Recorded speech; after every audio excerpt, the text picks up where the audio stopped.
কথাটা যখন gift related তখন সোনাইয়ের এক্সাইটমেন্ট আর কে ধরে। আজকে একটা খুব কিউট ছানার জন্মদিনের গিফট কিনতে আমরা চলে এসেছিলাম গড়িয়ার সাইকেল দোকানে। এখানে এসে আমার এটা প্রথমবারই আসা, এখানে এসে এত কালেকশন দেখেছি যে সত্যি আমি অবাক হয়ে গেছিলাম যে দেখো কত সাইকেল আর কত রকমের কালেকশন।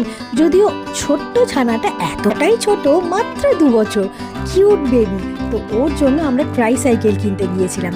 তো ওইটার ভেতর থেকেই ঢুকে আরও গলিগালা দিয়ে গিয়ে ওদের আরও একটা ছোট্ট ব্রাঞ্চ যেখানে শুধুমাত্র ট্রাই সাইকেলই পাওয়া যায়, তো সেখানেই আমরা পৌঁছে গিয়েছিলাম। আর সোনাই তো মনে হচ্ছে যেন ওর সাইকেলই কিনতে যাচ্ছে, ও এত এক্সাইটেড।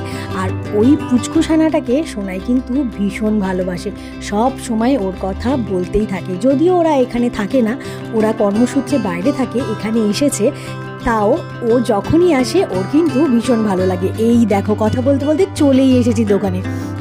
এখানে অনেক রকমের সাইকেল দেখেছি, বাইক দেখেছি। মানসিকতাটা অনলাইন হয়ে গিয়ে এতটাই দ্বন্দ্ব ফেলে দেয় কোনো কিছু কেনাকাটিতে যে তখন মনে হয় যে আমরা যেন অনলাইন থেকে কিনি, বা অনলাইনে কিনলে তখন মনে হয় আমরা যেন দোকানে গিয়ে ভালো করে দেখে শুনে কিনি। ভীষণভাবে চুজ করতে অসুবিধা হয়ে যায়। জানি না এটা তোমাদের সঙ্গে প্রবলেমটা হয় কি না। যাই হোক, সব কিছুর মাঝখানে আমরা এত গাড়ি দেখেছি, আমরা কিন্তু একটা সিলেক্ট করে নিয়েছি, আর সিলেক্ট করে সেটা আমরা নিয়ে চলে যাচ্ছি বিলিংয়ের জন্য। এই সাইকেলটা সত্যি খুব সুন্দর হয়েছে, আর যার জন্য আমরা কিনেছি তারও কিন্তু আশা করছি খুব ভালো লাগবে।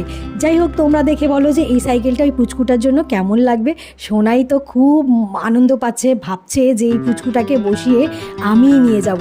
বলছে মা আমি এই সাইকেলটা টেনে টেনে নিয়ে যাই। আমি বললাম না, তুমি পারবে না। সব তো ঠিক হলো, কিন্তু এইবার নিয়ে যাওয়ার পালা। নিয়ে যাওয়াটা আমার জন্যই বরাদ্দ ছিল। এই সাইকেলটা যদিও হালকা ছিল, তবুও নিয়ে যাওয়াটা কিন্তু খুব কঠিন ছিল আমার জন্য। কারণ কি, আমরা বাইকে এসেছিলাম, আর বাইকে সোনাইকে সামনে বসিয়ে আমি ওটাকে মাঝখানে নিয়ে তারপরেই চলে যাচ্ছিলাম। যেতে যেতে রাস্তায় পাটুলির ধারের এই সৌন্দর্যটা ক্যামেরাবন্দি করতে কিন্তু আমি একদম ভুলিনি।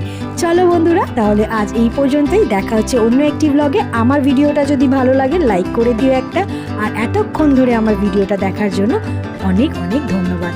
সকলকে খুব ভালো থেকো, সুস্থ থেকো, টাটা। আজ আসি, কাল আবার দেখা হবে।